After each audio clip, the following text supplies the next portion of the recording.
Республиканын аймагында видео байкоо камераларынын жардамы менен ыкчам кырдаалга мониторинг жүргүзүүдө 2000ге жакын кылмыш жана укук бузуулар аныкталган. Анын ичинде кылмыштардын бетин ачуу максатында 1015тен ашык фото жана видео тасмалар тиешелүү кызматтарга өткөрүлүп берилген. Бул туурасында Ички иштер министрлигинин басма сөз кызматы билдирди.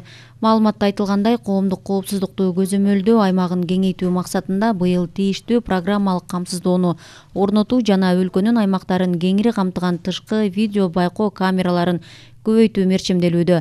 2021 жылдын октябрынан тартып коомдук коопсуздук кызматынын ыкчам башкаруу борбору иштеп жатат.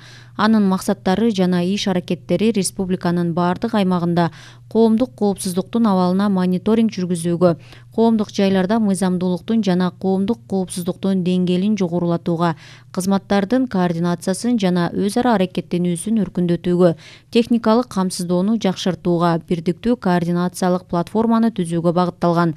Өлкөнүн аймагында коомдук коопсуздуктун абалына мониторинг жүргүзүү жана укук тартибин камсыздоо, кылмыштуулук менен укук бузуулардын алдын алуу, бөгөт коюу, катталган окуялар жөнүндө ыкчам маалымат берүү максатында республика боюнча 136 видео байкоо камералары орнотулган.